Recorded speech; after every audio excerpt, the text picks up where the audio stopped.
જીતાસન બનવું જોઈએ. આસનને આપણે બહુ મહત્વ આપ્યું છે આપણા ધર્મશાસ્ત્રોમાં. જીત સંગો, સંગને જીતવો જોઈએ. સંસર્ગજા દોષ ગુણા ભવંતી. સારો સંગ હશે તો સારા ગુણ આવશે, ખોટાનો સંગ થશે તો દુર્ગુણો આવશે. એટલે આપણે ત્યાં સંગ એવો રંગ કયો છે. હું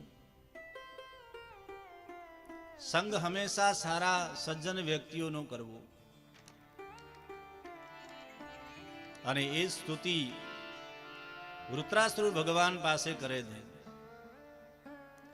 મમોત્તમ શ્લોક જનેષુ સખ્યમ. હે પ્રભુ,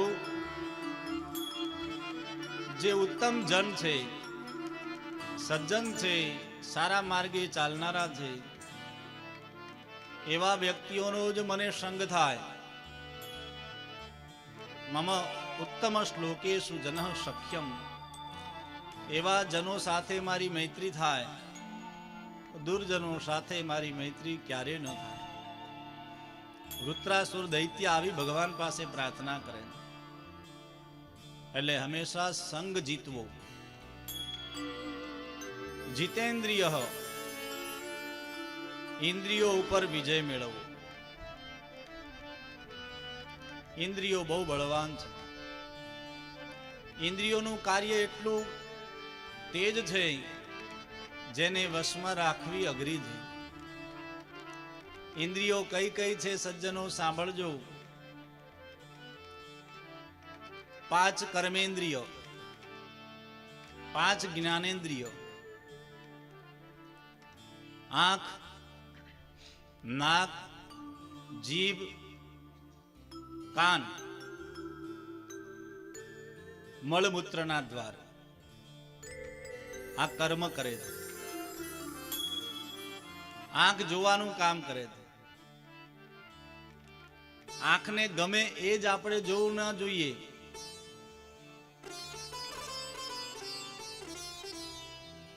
આંખને બધું સારું સારું જોવું ગમે. કાનને સારી સારી વાતો સાંભળવી ગમે. સારું સારું સંગીત સાંભળવું ગમે. જીભને સારું સારું ખાવું ગમે.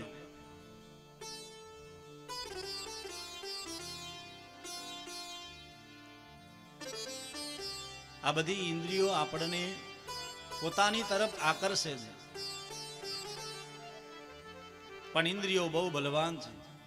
અને સંતો કહે છે, देखना इंद्रियों के न घोड़े भगे, उस पे हरदम ये संयम के कोड़े पड़े. अपने रथ को सुमार्ग चलाते चलो, कृष्ण गोविंद गोपाल गाते चलो. देखना ये इंद्रियों के घोड़े न भगे.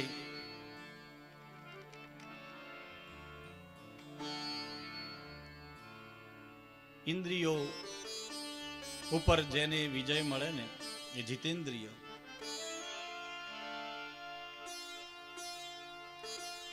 હનુમાનજી જીતેન્દ્રિય છે. જીતેન્દ્રિયમ બુદ્ધિમતામ વરિષ્ઠમ. જે કોઈ ઉપર વિજય મેળવે શક્તિથી એને વીર કહેવાય. પણ જે ઇન્દ્રિયો ઉપર વિજય મેળવે ને મહાવીર કહેવાય. એટલે હનુમાનજી મહાવીર છે. ઇન્દ્રિય ઉપર વિજય મેળવવો. જીતશ્વાસો, શ્વાસ ઉપર વિજય મેળવવો.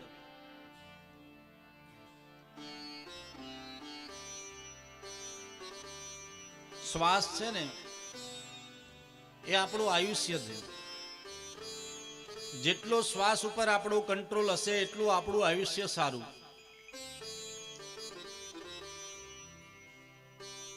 અને વૈજ્ઞાનિક દ્રષ્ટિએ ડોક્ટરોની ભાષામાં એવું કહેવાય છે,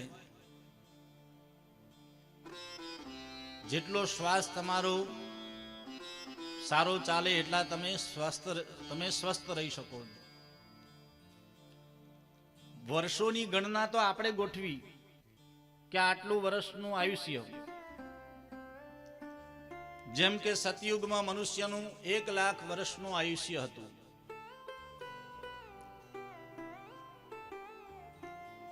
પછી ત્રેતા યુગ આવ્યો, 1 મીંડું નીકળી ગયું. ત્રેતા યુગમાં કેટલા વર્ષનું આયુષ્ય રહ્યું? 1 મીંડું નીકળ્યું. જનક કાકા બોલો. લાખમાંથી મીંડું નીકળ્યું, કેટલા બચ્યા?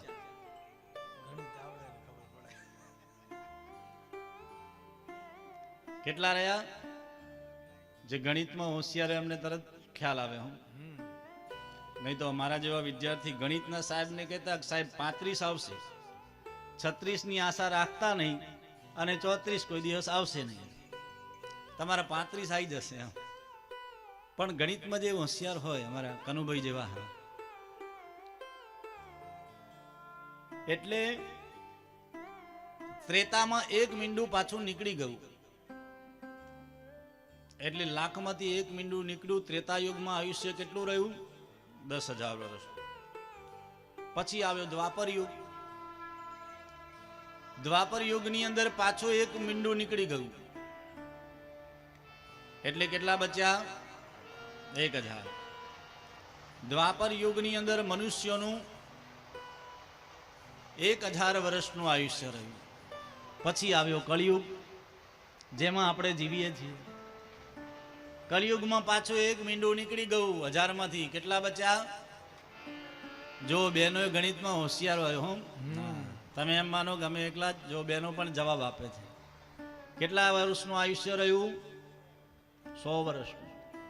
કલયુગમાં આપણા બધાએ વેદોની અંદર પ્રાર્થના છે, શતમ જીવેમ શરદઃ.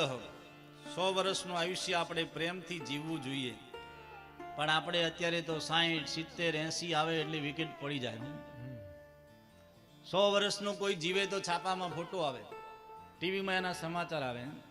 અરે કલિયુગના માણસે 100 વર્ષ જીવવું જ જોઈએ. 100 વર્ષનું આયુષ્ય છે, એના ઉપર જીતો. અરે એના ઉપર જીવો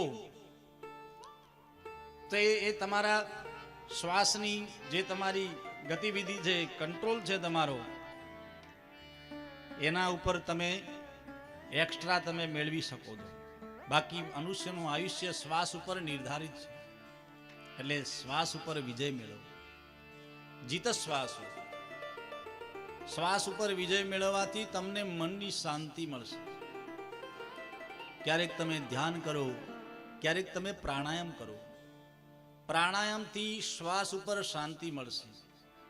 સજ્જનો, તમે તમારા શ્વાસને જોઈ શકો છો. તમે શ્વાસ લો છો ને, પ્રાણ અપાન, પાછો શ્વાસ બહાર જાય છે, શ્વાસ આવે છે. એ શ્વાસને તમે જોતા શીખી જાઓ ને, એ શ્વાસને તમે સમજો, એને અનુભવ કરો કે મારો શ્વાસ કેવો ચાલે છે. જેટલો શાંત અને સ્થિર શ્વાસ ચાલતો હશે, એટલી તમને મનની શાંતિ મળશે.